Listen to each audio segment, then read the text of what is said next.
आपके सामने आंकड़े अब आने जा रहे हैं, देखिएगा ओपिनियन पोल क्या बता रहा है। बीजेपी मध्य कर्नाटक की 21 सीटों में यहां बीजेपी को भारी नुकसान होता हुआ दिखाई दे रहा है। 7 से 9 सीटें बीजेपी यहां जीत सकती है, यह 9 सीटों का नुकसान है। और कांग्रेस पार्टी को 8 सीटों का फायदा होता हुआ दिखाई दे रहा है। 11 से 13 सीटें बीजेपी कांग्रेस पार्टी मध्य कर्नाटक में जीत सकती है।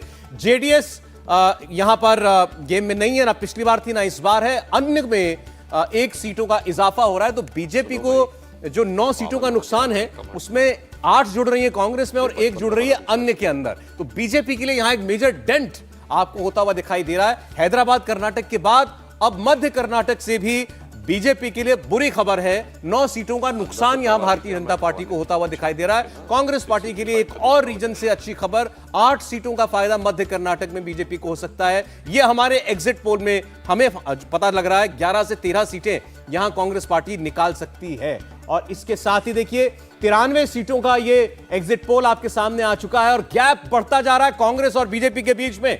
बीजेपी 29 से 33 सीटें इन 93 में से जीत सकती है और कांग्रेस पार्टी 55 से 61 सीटें और 1 से 3 जेडीएस निकाल सकती है। जेडीएस का ग्राफ अभी काफी नीचे है, अन्य भी 1 से 3, जेडीएस भी 1 से 3, कांग्रेस पार्टी लेकिन काफी आगे दोनों से 55 से 61 सीटों पर कांग्रेस पार्टी लीड करती हुई दिखाई दे रही है। मैजिक फिगर 113 है, आपको बता दें अभी हम आधी सीटों पर भी नहीं पहुंचे हैं। 61 पर कांग्रेस पार्टी का ग्राफ पहुंचता हुआ दिखाई दे रहा है और अभी बड़े रीजन जो है वो खुलना बाकी है और उनमें वो ऐसे रीजन भी हैं जहां जेडीएस के स्ट्रांग होल्ड है लेकिन वो बीजेपी के लिए कोई बहुत मुफीद इलाके नहीं माने जाते हैं। तो बीजेपी को बहुत बेहतर करना होगा आने वाले क्षेत्रों में अगर उसे वापसी करनी है इस चुनाव में। कम से कम हमारे एग्जिट पोल में ऐसा हमें दिखाई दे रहा है। अलका जी, आपके लिए लगातार दूसरे क्षेत्र से अच्छी खबर।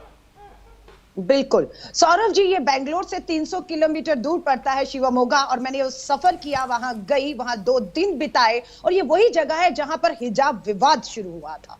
और यहां बिल्कुल हमारा था कि इस बार फिर सावरकर हिजाब विवाद और पूरी तरह इसमें योगी आदित्यनाथ जी और आपके असम के मुख्यमंत्री यहां पर भेजे गए थे। और यहां पर बिल्कुल इस बार हमें थोड़ा सा लग रहा था कि अंत में जब प्रधानमंत्री जी कूदे, अमित शाह जी भी यहां पर रैली करके आए, तो हमें लगा था कि ध्रुवीकरण पूरी तरह होगा और ये वोट बहुत भारी बट सकता है। लेकिन हमें बार बार कहा गया हमारे शीर्ष नेतृत्व द्वारा कि वहां पर आपको मुद्दों पर रहना है, आपको भाजपा के सांप्रदायिक मुद्दे के जाल में नहीं आना है, उसे पास देना है। और हमने वही काम किया, हमने उसे लगातार पास दिया और अपनी 5 गारंटी भ्रष्टाचार के मुद्दे के ऊपर लोगों में निरंतर बने रहे। मुझे खुशी है शिवमोगा के लोगों को, और मेरी कामयाब प्रेस कॉन्फ्रेंस भी वहां पर हुई और पत्रकार जो वहां पर आए थे उन्होंने भी कहा यहां पर आपके लिए एक चमत्कार हो सकता है।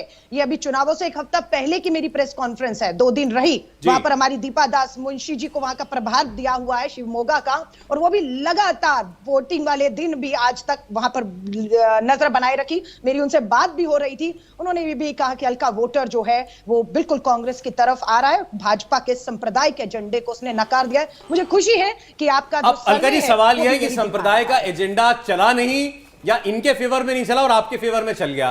क्या मुसलमान वोट कंसोलिडेट आपके फेवर में हो गया? मुद्दा जिसने भी उठाया हो, वो पोलराइजेशन आप इनके हक में नहीं हुआ वैसा जैसा ये चाहते थे, लेकिन आपके हक में हो गया।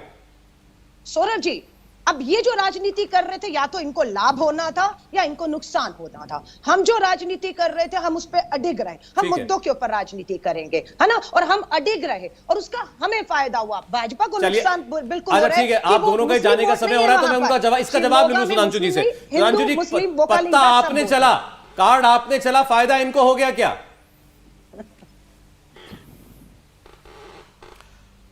सौरभ जी, अभी आपने देखा कि जैसे ही आपने इस पे विश्लेषण पूछा तो विश्लेषण इनके अनुकूल लिखा तो उत्साह में तत्काल उन्होंने सबसे पहले हिजाब मुद्दे की बात कही, यानी जो दिल का भाव था वो स्वतः सामने आ गया। और अंतिम वाक्य में क्या कहा कि हमें फायदा हुआ, यानी उन्होंने इन परिणामों को अंतिम मान लिया।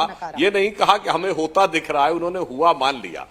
परंतु मैं ये कहता हूं कि यहां पे अभी तक का आपका विश्लेषण हमारे प्रतिकूल दिख रहा है, परंतु मैं यह भी अनुरोध करूंगा, अब हम तो जा रहे हैं, 2 भी लोग आगे आएंगे, कि यदि इनके साथ आप मत प्रतिशत भी बता दें तो हम और बेहतर अंदाजा लगा सकते हैं, क्योंकि जो आपके विश्लेषक ने बताया कि स्टैंडर्ड मार्जिन ऑफ एरर या स्टैंडर्ड डेविएशन 3% होता है तो मत प्रतिशत कितना नजदीक है उसके आधार पर भी अंदाजा लगाया जा सकता है। जो standard margin of error number of seats पे नहीं, वो परसेंटेज ऑफ वोट के ऊपर होता है। वो मेरे विचार से आपके विश्लेषक आपको और बेहतर बता दें। सुधांशु जी, इस रीजन में तो आपको मार्जिन ऑफ एरर का वोट परसेंटेज भी आपको बचा नहीं पाएगा, इतना ज्यादा गैप है।